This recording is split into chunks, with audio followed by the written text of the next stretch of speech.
यहाँ तो सालियाँ ही सबसे ज्यादा मजाक करती है जीजा से। बीवी इतना खुल के नहीं बोलती जितना साली। जीजू कैसी लगी मेरी बहन। ये सारी सालियां ही मजाक करती हैं सबसे ज्यादा जीजा से। हाँ, जिस तरीके से साली बहनोई के साथ खाना नहीं खा सकती है बहन की मौजूदगी में, उसी तरीके से आपका छोटा भाई भी आपके दस्तरखान पर आपकी मौजूदगी में भाभी के साथ खाना नहीं खा सकता। चाय कितना कवाओ, भाभी है तुम्हारी, चलो बैठ जाओ, हम भी खा रहे हैं, चलो भाभी। इधर सालियां जीजा से मजाक कर रही हैं सबसे ज्यादा, और इधर भाभियां देवर से मजाक कर रही हैं सबसे ज्यादा। माहौल देखिए आप कहां पहुंच गया। अब देखिए ये बातें जब होने लगी तो कितनी आवाजें आने लगी, सुनना ही नहीं चाहती हैं। इनके खिलाफ कोई बात मत बोलो। ऐसा लग रहा है जैसे मछलियां बिक रही हों, मार्केट लगा हो मछलियों का। तो मेरे भाइयों, अल्लाह के रसूल से किसी ने पूछा, एक सहाबी ने, एक औरत ने, सहाबिया ने, अय अल्लाह के नबी, मैं जिस घर में रहती हूं मेरा देवर भी उसमें रहता है, और अयतल हमवा, क्या मैं देवर से भी पर्दा करूं? और सुनो नबी ने जवाब क्या दिया, और अयतल हमवा, क्या मैं देवर से भी पर्दा करूं? तो अल्लाह के नबी ने फरमाया, देवर से? देवर से पूछ रही हो? छोटे भाई की बीवी, यानी छोटे भाई, शौहर के छोटे भाई से ना, क्या? हाँ। तो अल्लाह के नबी ने क्या कहा, हमउल मौत, अरे वो तो मौत है। और नबी ने क्या जवाब दिया, तुम ये पूछ रही हो क्या देवर से भी पर्दा करूं? हाँ हाँ, वो तो मौत है। मौत का मतलब समझ रहे हो? मोहल्ले के कुछ लोगों से अगर बेपर्दगी हो जाए तो चलेगा। चलते चलते रास्ते में जा रही हो, गांव का कोई आदमी तुम्हें देख लिया, एक नजर जल्दी से पर्दा गिरा लिया, चलेगा। थोड़ी बहुत बेपर्दगी दूसरे लोगों से हो जाए चलेगी, लेकिन देवर से बिल्कुल नहीं। अलहमुल मौत, देवर तो मौत है भाभी के लिए, देवर तो मौत है भाभी के लिए। ये हदीस जब मैं पढ़ता था तो बहुत से लोग कहते थे, मौलाना आजकल जॉइंट फैमिली है, लोग ऐसे रहते वैसे रहते, कैसे हो पाएगा? लेकिन इसका नुकसान मैंने उस वक्त देखा जब एक बार मैं सऊदी के सफर पर गया था, और वहां यह हादसा जब मुझे लोगों ने बताया तो बड़ा अजीब लगा कि अल्लाह के रसूल ने जो देवर भाभी का पर्दा बताया वो कितना सटीक और कितना सही है। वहां एक अजीब किस्सा सुनने में आया मेरे जद्दा का, कि जद्दा में भोपाल का एक आदमी टैक्सी ड्राइवर था। दोनों भाई वहां पर टैक्सी चलाते थे, एक भाई रात में, एक भाई दिन में। और भोपाल का ये आदमी फैमिली के साथ रहता था। छोटे भाई की शादी नहीं हुई थी, 8 साल, 10 साल, 15 साल का अरसा गुजर गया। इस आदमी के 4 बच्चे भी वहां पैदा हुए। एक मर्तबा ये शख्स किसी कस्टमर की तलाश में जद्दा में बैठा हुआ था अपनी टैक्सी पर, कि एक औरत आती है, उसका पेट बड़ा था, उसके पेट में हमल था, बच्चा था, और आकर कहती है, एक्सक्यूज मी। इसने कहा जी क्या बात? देखिए मुझे बहुत तेज पेट में दर्द हो रहा है, ये करीब में जो हॉस्पिटल है जल्दी ले चलिए, मेरी डिलीवरी का वक्त करीब है। उसने कहा आओ बैठो। टैक्सी खोली और बिठा लिया और जल्दी से ले गया, और हॉस्पिटल में उसने सोचा चलो, उसने हाथ पकड़कर हॉस्पिटल तक पहुंचा दिया, और वहाँ स्टाफ ने फौरन इस औरत को लिया और जल्दी से अंदर ले गए। उसने सोचा ये उसका आदमी होगा, उससे लिखा पढ़ी कराई, कहाँ से आए हो, कैसे आए हो, क्या हो, कहाँ, फ़ोन नंबर, मोबाइल नंबर। उसने कहा अरे मुझे तो उससे पैसे लेना थे टैक्सी के। अंदर से चेकिंग होके आवाज़ आई, इससे कह दिया उसको तो 3-4 दिन यहाँ एडमिट रहना पड़ेगा, क्योंकि डिलीवरी कभी भी हो सकती है, रात में भी। फिर भी एक नॉर्मल हो गई तो ठीक, ऑपरेशन हुआ तो 3-4 दिन, 5-6 दिन रखना पड़ेगा। इसने सोचा कि चलो यार 2-3 दिन में कभी यहाँ से निकलेंगे, फिर ले लेंगे इससे पैसे, अभी तो वो बेचारी परेशान है, उसके साथ कोई है भी नहीं। ये अपना टैक्सी उठाकर चल दिया। पूरा दिन टैक्सी चला के रात में घर पहुंचा, रात भर सोया, रात में इसका छोटा भाई टैक्सी चलाता, वो टैक्सी चलाता था, ये दिन में टैक्सी चलाता था। तो जब ये सुबह फजर की नमाज पढ़ने उठा, नमाज पढ़ के आया, इसकी बीवी ने इसको चाय बनाई, अपने शौहर को ब्रेड आमलेट वगैरह बनाया कि चलो नाश्ता करो, अब तुम जाओगे। मोबाइल फ़ोन की घंटी बजी, वो वाला फ़ोन लैंडलाइन, वो घंटी बजती है। इसने घंटी उठाई, अरे कौन इतना सुबह सुबह, इसने सोचा कि कोई कस्टमर होगा, कहीं जाना होगा, फ़ोन करते हैं लोग। तो इसने फ़ोन उठाया, कहा हेलो।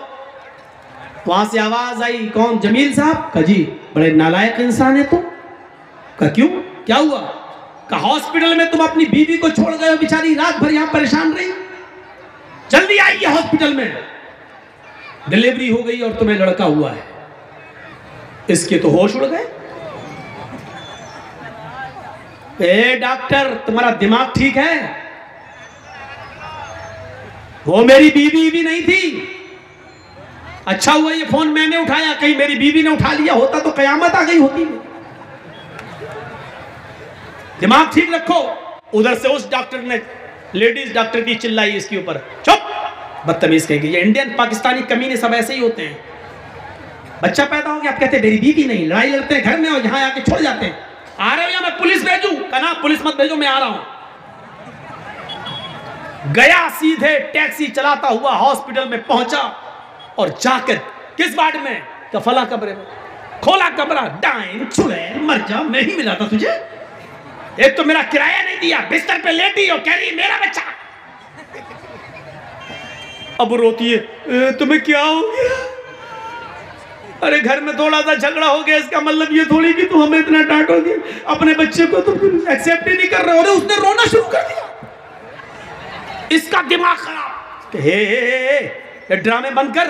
ए डॉक्टर साहब, ये मेरी बीवी भी नहीं है, पता नहीं कौन है। डॉक्टर साहब कहते चुप, रो रही है। एक औरत कैसे किसी को अपना शौहर कह देगी?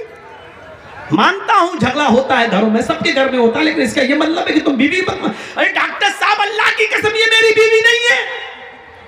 और वो कहती है डॉक्टर साहब ये झूठ बोल रहा, अल्लाह की कसम मैं इसी की बीवी हूं। मामला बड़ा पेचीदा। डॉक्टर ने कहा रुको।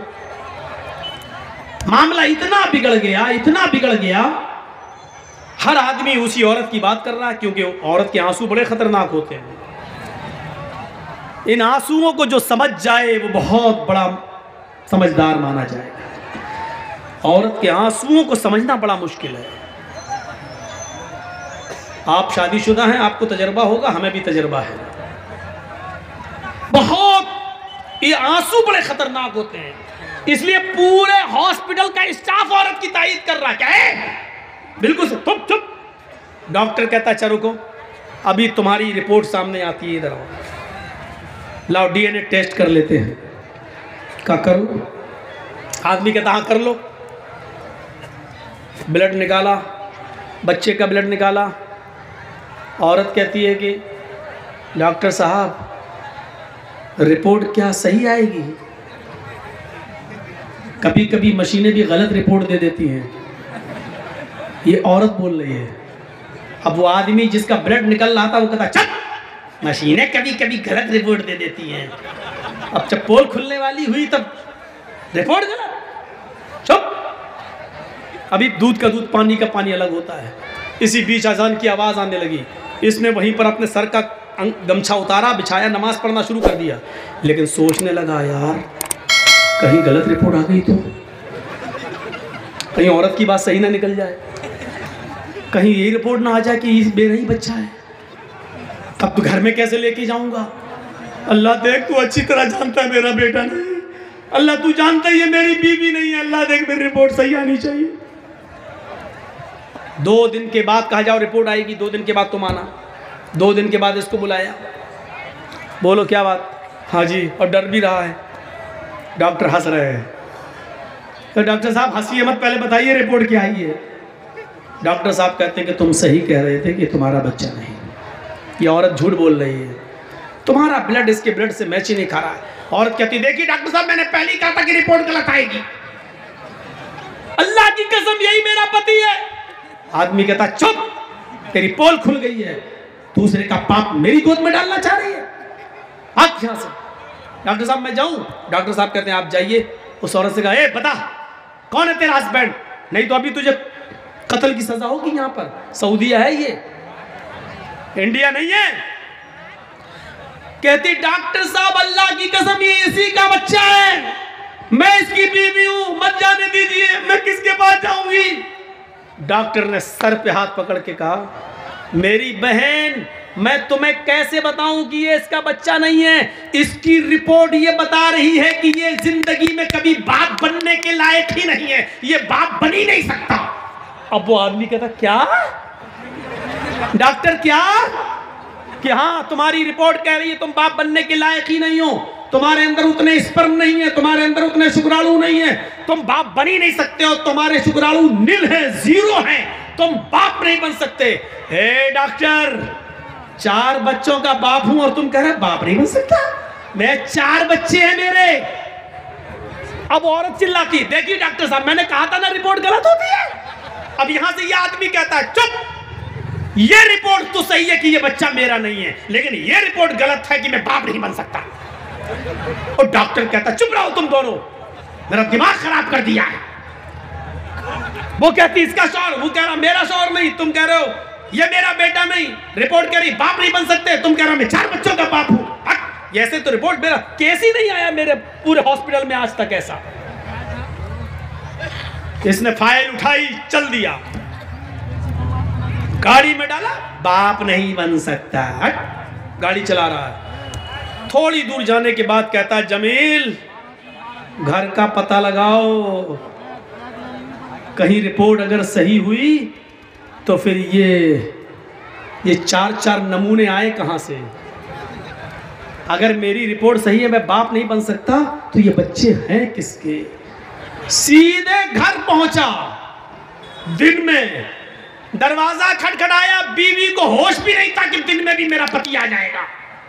दरवाजा खटखटाया, बीवी ने दरवाजा खोला, चप्पल उठारी आदमी ने, शौहर ने, और तड़ा जूते चप्पल घूसे। वो औरत कह रही इतना प्यार करते थे आज अचानक क्या हो गया? लेकिन इसने 20-25 पहले प्रेशर बनाने के लिए मारा, चप्पल जूते लाते घूसे मुक्के। जब 15-20 मार चुका तब कहा ये बताओ कि ये 4 बच्चे किसके हैं? वो कहती क्या हो गया तुम्हें? अभी फिर मारूंगा, ये पता चल गया है ये मेरे नहीं है, अब ये बता कि किसके हैं। 2-4 और दिए। जब उसको तेज चोट लगने लगी तो कहने लगी रुको मारो मत, कुछ कहोगे तो नहीं? नहीं सही बता दोगी तो? कहा कि ये 4 बच्चे आपके नहीं। फिर कहा देवर के। ये कैसे हुआ? कहा आप दिन में टैक्सी चलाते हैं ना, वो रात में चलाता है। मतलब आप दिन भर गायब रहते हैं, रात में सोते हैं, वो रात भर गायब रहता है, दिन में सोता है। घर तो एक ही है, ज्वाइंट फैमिली तो एक ही है, आपसे तो कोई बच्चे हो नहीं रहे थे। मुझे घर में किलकारियां सुनने का शौक था बच्चा, और जब उससे दिल लग गया तो सारे बच्चे उसी के। उसने कहा यहाँ तो मैं तुम्हारा इंतकाम नहीं लूँगा, यहाँ अगर FIR करते हैं तो अभी तुम दोनों को कत्ल की सज़ा हो जाएगी। पासपोर्ट जल्दी से रिटर्न टिकट लिया और अपने भाई को और बीवी को लेकर भोपाल आया, और भोपाल आने के बाद मीटिंग बिठाई और सब लोगों से कहा कि जब ये बच्चे मेरे हैं ही नहीं तो मैं इनको क्यों पालता हूँ, क्यों रखता हूँ, और इन दोनों का जब चक्कर चल ही रहा है तो इंसानियत का तकाजा ये है कि मैं अपनी औरत को तलाक देता हूँ और इद्दत गुजार कर ये इसके साथ शादी कर ले, जब बच्चे इसी के हैं तो फिर ये इसके साथ रहे। और उसने अपनी बीवी को तलाक दे दी। ये वाकया जब सऊदिया की सरजमीन पर मैंने सुना, पैरों के नीचे से जमीन सरक गई। उसी दिन मेरी तकरीर हुई जद्दा में, सऊदी के अंदर जद्दा में, और इसी टॉपिक पर मैं बोला अल्हम्दुल मौत। अल्लाह के नबी ने कहा तो देवर भाभी के लिए मौत है। कितना सही जुमला बोला था अल्लाह के रसूल ने। क्या अल्लाह के रसूल, क्या मैं देवर से भी पर्दा करूं? फरमाया देवर तो मौत है भाभी के लिए, देवर तो मौत है भाभी के लिए। तो इसलिए मेरी बहनों, मैं तुम्हें गलत नहीं कह रहा हूं, लेकिन देवर से पर्दा है, साली को जीजा से पर्दा है, भाभी को देवर से पर्दा है, और इसमें कमी नहीं होनी चाहिए। शराफत का तकाजा यह है कि पर्दे पर अमल करिए। इस्लाम ने तुम्हें बहुत इज्जत दी है। अल्लाह की कसम, अगर तुम बीवी हो तो शौहर को हुक्म दिया जो खुद खाओ वो अपनी बीवी को खिलाओ। कितनी इज्जत है। जो खुद पहनो वो अपनी बीवी को पहनाओ। खबरदार अपनी बीवी के गाल पर कभी थप्पड़ मत मारो। तुमने अल्लाह का कलमा पढ़कर उनको अपने ऊपर हलाल करार लिया किया है, इसलिए फ़इन्नकुम अख़ज़्तुमूहुन्न बिकलिमतिल्लाह, अल्लाह के कलमे के जरिए उनकी शर्मगाहें तुम्हारे ऊपर हलाल हुई हैं, इसलिए तुम अपनी बीवियों के साथ अच्छा सलूक करो। कितना बड़ा अल्लाह के रसूल सल्लल्लाहु अलैहि वसल्लम ने एक औरत को कितना बड़ा मकाम दिया है। अगर औरत बीवी है तो शौहर जो खाएगा वो खिलाएगा, जो पहनेगा वो पहनाएगा। अगर तुम किसी बेटे की माँ हो तो अल्लाह के रसूल ने फरमाया, पूछा अल्लाह के नबी, मेरी माँ जिंदा है, मेरे लिए कोई काम बताओ कि मैं जन्नत में दाखिल हो जाऊं। फरमाया उम्मुका जन्नत, क्या तू जन्नत तलाश करना चाहता है? जन्नत तो तेरी माँ है, अपनी माँ की खिदमत करो, जन्नत हासिल कर ले। अल्लाह के रसूल ने उस साहबी से कह दिया जन्नत। एक साहबी, अल्लाह के रसूल, मैं जिहाद में जाना चाहता हूं, जंग हो रही है, मैं चाहता हूं मैं शहीद हो जाऊं और जन्नत पा जाऊं। अल्लाह के नबी ने कहा, क्या तुम्हारे बाप जिंदा हैं? कहा नहीं। क्या तुम्हारी माँ जिंदा है? कहा हाँ। फरमाया तुम जिहाद में नहीं जा सकते। अगर तुम जिहाद में गए और शहीद हो गए तो तुम्हारी माँ की देख रेख कौन करेगा? तुम अपनी माँ की खिदमत करो, तुम्हें जिहाद का सवाब मिलेगा। मेरे प्यारे साथियों, अगर एक औरत माँ है तो अल्लाह के रसूल सल्लल्लाहु अलैहि वसल्लम ने उसी को जन्नत कह दिया। एक औरत बहन है या बेटी है तो बाप को हुक्म दे दिया कि अगर तुम्हारी 3 बेटियां हैं या 3 बहनें हैं तुम उनको पढ़ाओ, उनको लिखाओ, उनको अच्छा अदब सिखाओ, उनकी अच्छी तरबियत करो, और जब वो बड़ी हो जाएं तो उनको दीनदार घर में उनकी शादी कर दो, उनका निकाह कर दो। तुम जन्नत में मेरे पड़ोसी बनकर मेरे साथ ऐसे रहोगे जैसे ये दोनों उंगलियां आपस में मिली हुई है। ये अल्लाह के नबी सल्लल्लाहु अलैहि वसल्लम ने फरमाया। तो बेटी और बहन को पढ़ाना, लिखाने वाला और उनकी शादी कराने वाला मोहम्मद रसूलुल्लाह का पड़ोसी बनकर रहेगा। सोचो मेरे प्यारे साथियों, कितना बड़ा मकाम दिया है एक औरत को। इस्लाम के अलावा दुनिया की कोई ताकत, दुनिया का कोई धर्म, दुनिया का कोई मजहब औरत को इतनी आजादी नहीं देता है और इतना बड़ा मकाम नहीं देता है। मेरी बीवी मेरे जमीन में से भी हिस्सा पाएगी। जरजीत साहब जब मरेंगे तो मेरी जमीन में से भी हिस्सा पाएगी। जिस घर से आई है वो अपने बाप की जमीन में से भी हिस्सा पाएगी। और उसके भाई हैं, भाई की विरासत में से भी बहन का हक है, बेटे की विरासत में से भी मां का हक है। यानी एक औरत को चारों तरफ से अल्लाह के रसूल ने इतना पावर दे दिया है। अगर कोई बेटा है उसके पास विरासत है तो बाप बेटे की विरासत में से भी मां को हिस्सा मिलेगा, शौहर की विरासत में से भी बीवी को हिस्सा मिलेगा, बाप की विरासत में से बेटी को हिस्सा मिलेगा। जरा तसव्वुर कीजिए कि कितना औरत को कितना बड़ा मकाम दिया गया, कितना बड़ा मर्तबा दिया गया। इस्लाम के अलावा दुनिया में कौन सा मजहब है जो जमीन और जायदाद और विरासत का मालिक बनाता है औरत को? नहीं। इसलिए मेरी बहनों, मेरी माओ, मेरी कौम की बेटियों, इस्लाम की इज्जत करो, इस्लाम को समझो, इस्लाम के उसूलों पर चलो, पर्दा करो। तुम्हें अपने बच्चों को तरबियत देना है, तुम्हें अपने बच्चों को आलिम बनाना है, अपने बच्चों को अच्छी तरबियत देना है। याद रखना, नेपोलियन ने कहा था mother's lap is first college for children. माँ की गोद बच्चे का पहला मदरसा है। अगर बच्चा अपनी माँ की गोद से अच्छी तालीम, अच्छी तरबियत हासिल न कर सका तो कोई यूनिवर्सिटी उसको अच्छी तरबियत नहीं दे सकती है। आप देख लीजिए, आपके मालदा में कॉलेज होंगे, हरिश्चंद्रपुर में भी कोई ना कोई बड़ा स्कूल होगा, मालदा में तो मेडिकल कॉलेज भी होगा, कलकत्ता में कॉलेज। कितने लोग इन यूनिवर्सिटियों से और कॉलेजों से पढ़ के निकलते हैं, बीए करके, एमए करके, बीकॉम करके, एमकॉम करके, बीएससी करके, एमएससी करके, पीएचडी करके, एमबीबीएस करके, एमडी करके, एमएस करके। लेकिन इतने पढ़ने लिखने के बावजूद भी आपने देखा होगा कि आप चले जाइए सड़क के किनारे, पैंट की चैन खोलकर खड़े होकर पेशाब कर रहा होगा। एक कुत्ता भी जब पेशाब करता है तो एक टांग उठा लेता है ताकि छींटे ना आए। ये कॉलेज से पढ़कर आने वाला, स्कूल और यूनिवर्सिटी से पढ़कर आने वाला दोनों पैर जमीन पर रखकर पेशाब करता है और धार के छींटे इसके कपड़ों पे आते हैं। ये कुत्ते से ज्यादा बदतमीज है। कुत्ते में भी इतनी तमीज है, कम से कम वो एक पैर उठा लेता है ताकि छींटे ना आए।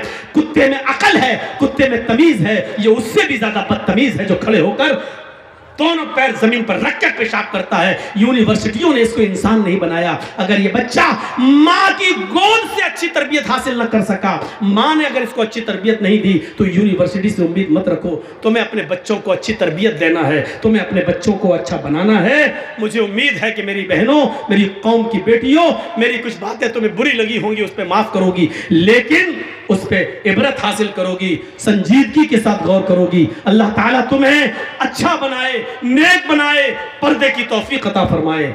मेरा अभी एक और जगह प्रोग्राम है, 2 घंटे का भी सफ़र है।